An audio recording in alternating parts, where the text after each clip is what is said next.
यदि तुम वही अर्जुन हो जिसे मैं वर्षों से जानता हूं, तो मुझे पूर्ण विश्वास है कि तुम अपना अधूरा द्वंद अवश्य पूरा करोगे। मैं पहले भी वही अर्जुन था और अब भी वही अर्जुन हूं। मुझे ये द्वंद स्वीकार है।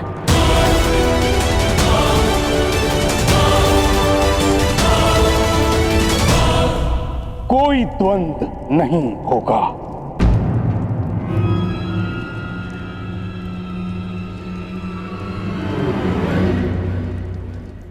क्यों पितामह?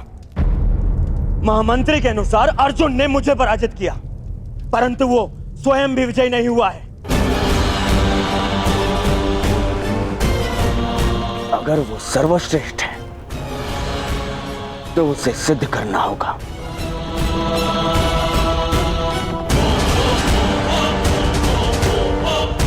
जब कर्ण और अर्जुन दोनों ही यहां प्रस्तुत हैं, तो युद्ध से भय क्यों है आपको? भय मेरी विजय का या संदेह अर्जुन के कौशल पर?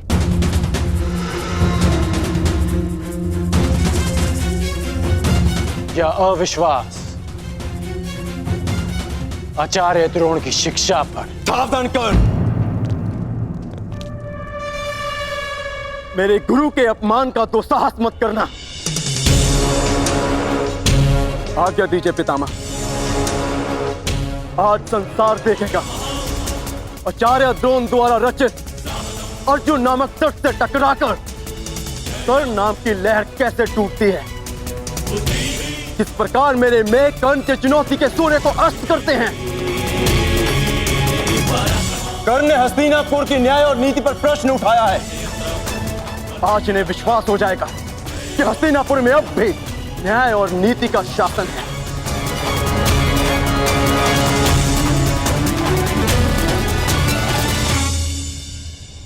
हस्तिनापुर के न्याय और नीति से बहुत पुराना परिचय है मेरा।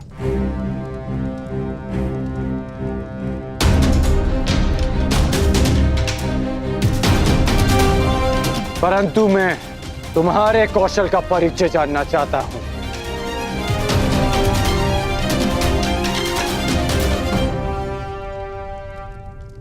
महाराज, युवराज चयन के नियम के अनुसार द्वंद के विजेता को युवराज बनना था, और यदि प्रतिनिधित्व के बल पर युवराज चयन होता है तो कुमार दुर्योधन को भी उचित प्रतिनिधित्व मिलना चाहिए, जो उन्हें नहीं मिला महाराज।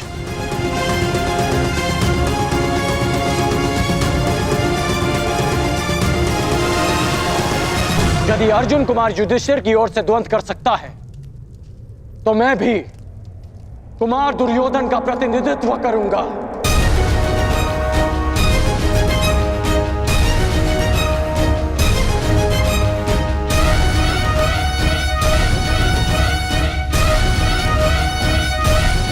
और इस स्थिति में भी अर्जुन और मेरे मध्य द्वंद शेष है।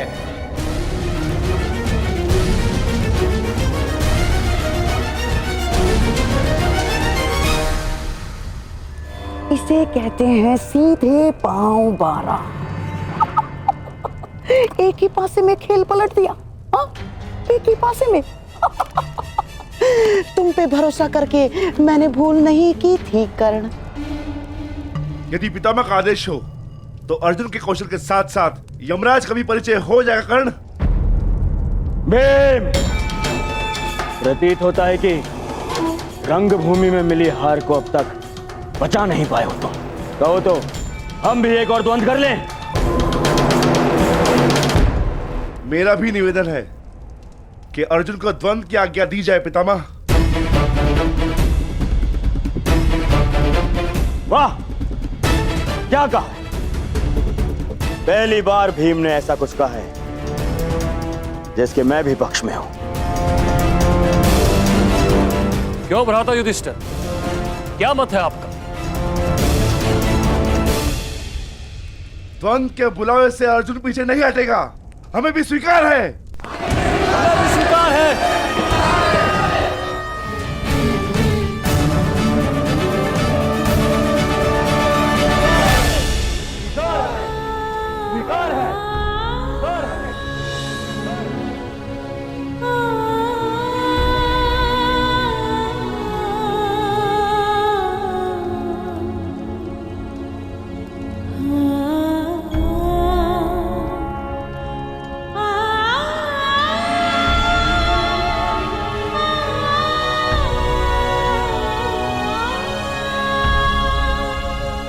परंतु मुझे स्वीकार नहीं।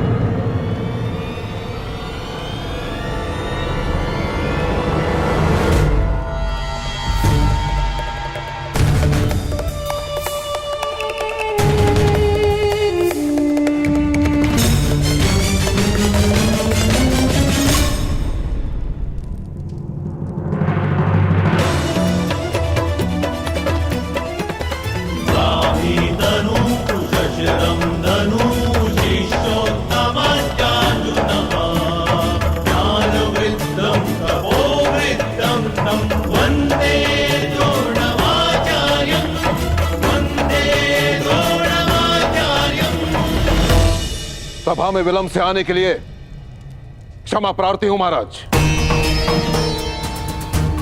मेरे शिष्यों में से सर्वश्रेष्ठ योद्धा कौन होगा, इसका चयन केवल मेरे अधिकार क्षेत्र में आता है महाराज, केवल मेरे।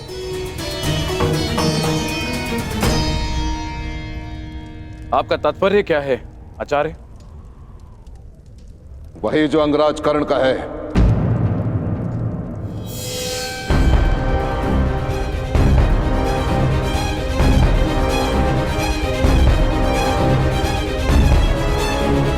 यदि सर्वश्रेष्ठ योद्धा का चयन युद्ध भूमि है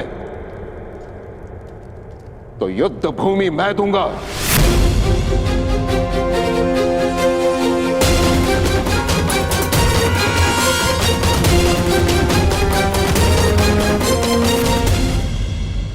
वैसे भी नियति कहती है महाराज कि गुरु दक्षिणा दिए बिना कोई भी शिक्षा पूरी नहीं मानी जाती।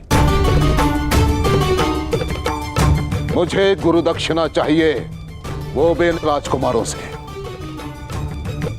और जो शिष्य मुझे मेरी गुरु दक्षिणा प्रदान करेगा वो हस्तिनापुर का युवराज होगा।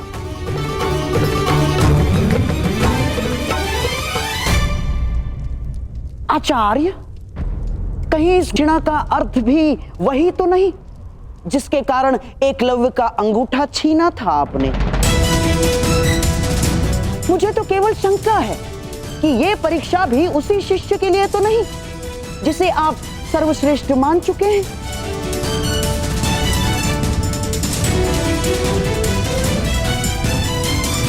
कहिए आचार्य, क्या चाहिए आपको गुरु दक्षिणा में?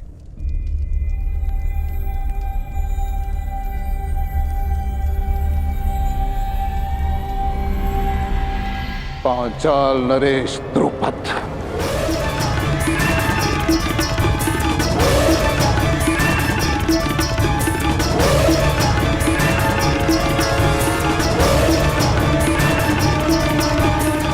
मुझे गुरु दक्षिणा में पांचाल नरेश द्रुपद चाहिए महाराज।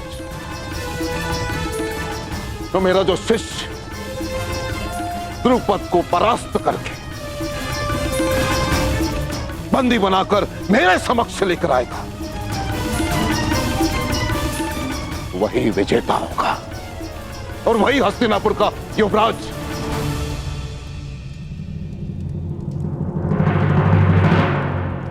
ये कैसी गुरु दक्षिणा है आचार्य? आप जानते हैं कि पांचाल नरेश द्रुपद कितने शक्तिशाली हैं। उनकी सेना अपराजय है आचार्य। योद्धाओं में वट वृक्ष के समान है वो। तो मेरे शिष्यों को बलपूर्वक उस वृक्ष को उखाड़ कर फेंकना होगा महाराज। अपने गदा के प्रहार से पांचाल के दुर्ग की नींव हिलानी होगी। अपने बाणों की वर्षा से पांचाल के आकाश को प्रकाशहीन करना होगा। हस्तिनापुर का युवराज केवल वही हो सकता है महाराज जिसके नाम से शत्रु कांपे, जिसके तेज मात्र से हस्तिनापुर को कोई चुनौती ना दे पाए, केवल वो। मैं अपने पुत्रों को मृत्यु के मुख में नहीं भेज सकता। ईश्वर ने मुझे नेत्र नहीं दिए हैं। अब आप चाहते हैं कि मैं अपने पुत्रों के मुख से स्वर भी ना सुन पाऊं? नहीं आचार्य, आप कुछ और गुरु दक्षिणा मांग लीजिए। मैं यहां व्यापार के लिए नहीं, प्रतिकार के लिए आया हूं महाराज। मुझे द्रुपद चाहिए या फिर और कुछ नहीं। और यदि हस्तिनापुर मुझे मेरी गुरु दक्षिणा नहीं दे सकती तो मैं कहीं और ढूंढूंगा उस सर्वश्रेष्ठ योद्धा को जो मेरी गुरु दक्षिणा मुझे प्रदान करे।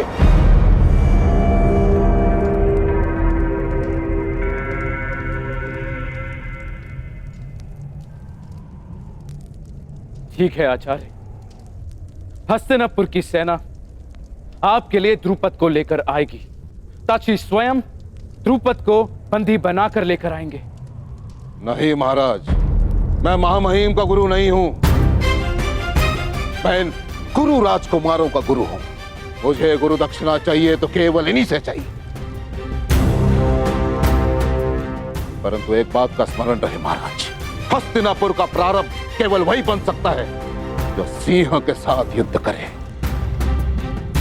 जिसे हस्तिनापुर के ध्वज में अपना नाम अंकित करना है। उसे सर्वप्रथम पांचाल के ध्वज को झुकाना होगा।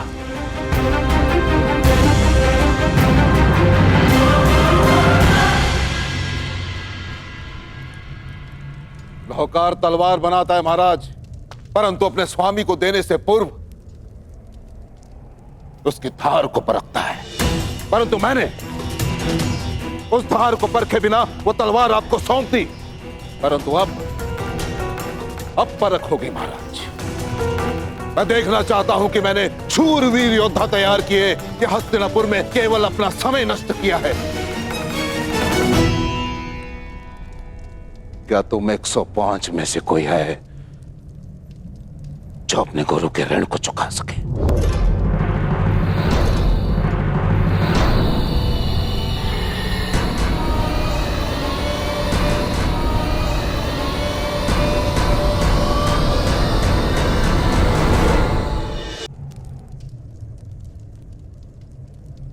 मुझे मेरा उत्तर मिल गया महाराज। आज अपने ही परीक्षा में असफल रहा। आप अपना युवराज चुनने के लिए स्वतंत्र हैं और मैं अपने सर्वश्रेष्ठ शिष्य को ढूंढने जा रहा हूं।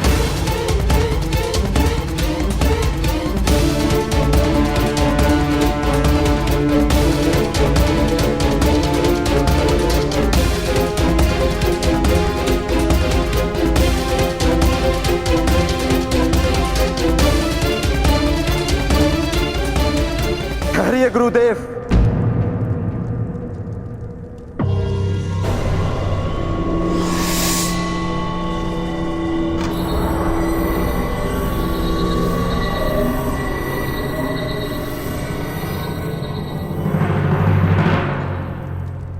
विलंब से उत्तर देने के लिए क्षमा चाहता हूं। मैं सोचने लग गया था कि वर्षों के महान परिश्रम के बदले मेरे गुरु बस इतनी सी गुरु दक्षिणा मांग रहे हैं।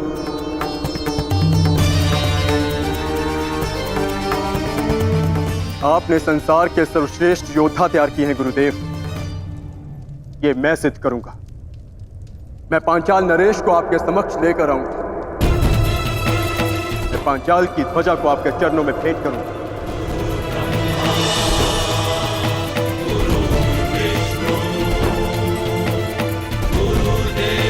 गुरु का स्थान ईश्वर से भी ऊंचा है, इसीलिए शिष्य का कर्तव्य है कि गुरु की आज्ञा का प्राण देकर भी पालन करे।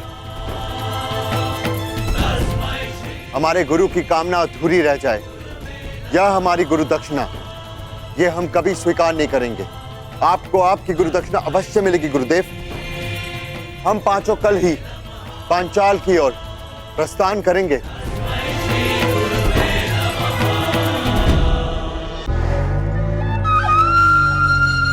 मेरे होने वाले सम्राट।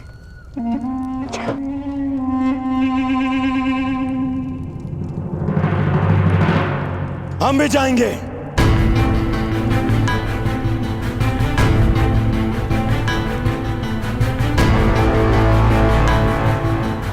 पांचाल नरेश को आपके चरणों में लाने के लिए।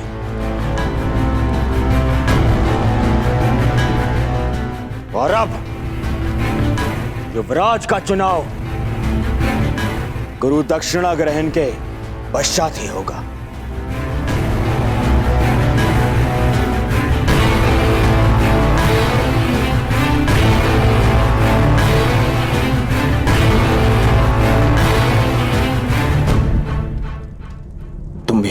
साथ चलोगे मित्रकर्ण, मेरे साथ में। मैंने जीवन भर आपका साथ देने का प्रण लिया है कुमार। मैं अवश्य आपके साथ चलूंगा। कुमार दुर्योधन, यदि एक सूत पुत्र अपनी योग्यता सिद्ध करने के लिए एक राजकुमार से सहायता मांगे तो वो उचित है, परंतु एक राजकुमार युवराज बनने के लिए एक सूत पुत्र से सहायता ले वो उचित नहीं है, जो युवराज बनने के योग्य नहीं। मैं केवल एक बार मां महिम से कहता तो संपूर्ण पांचाल राज मेरे चरणों में होता, परंतु मैंने ऐसा किया नहीं।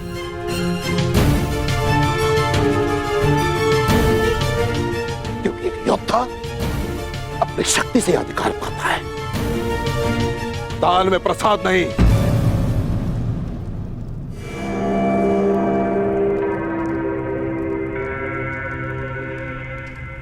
जितने शिष्य अपने ज्ञान की शक्ति प्रदान की है, वो आने वाले कल के सम्राट की दाहिनी भुजा बनने वाले हैं।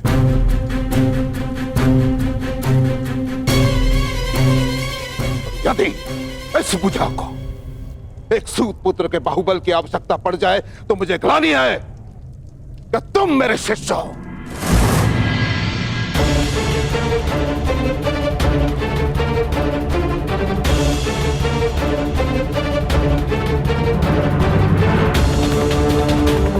अंगराज कर्ण, तुम अपने मित्र के सहायता के लिए प्रस्तुत हो, ये तुम्हारा कर्तव्य है, परंतु युवराज पद के इस परीक्षा में तुम सम्मिलित रहे, ये तुम्हारा अधिकार नहीं था। ना तो तुम मेरे शिष्य हो और ना ही रंगभूमि के भांति इस बार मैंने किसी योद्धा को ललकारा है।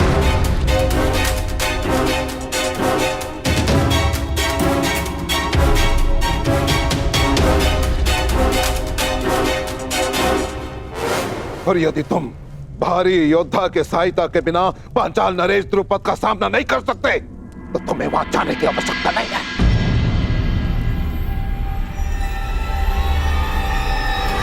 आचार्य,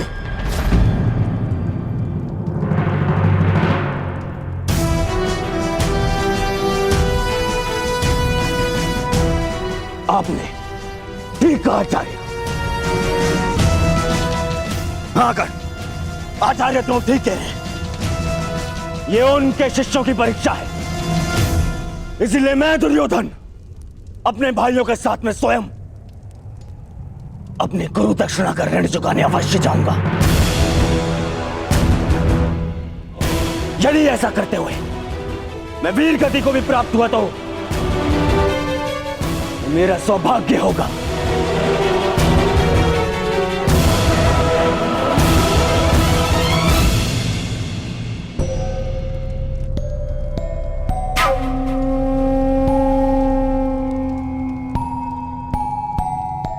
परंतु यदि ऐसा हुआ तो मेरी आत्मा पर एक उत्तरदायित्व का भार शेष रह जाए।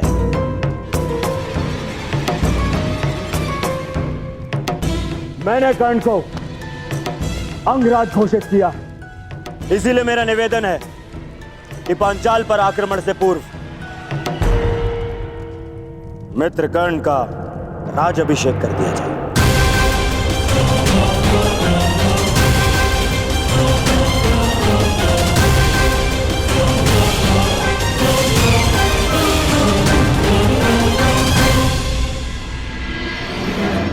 पितामह,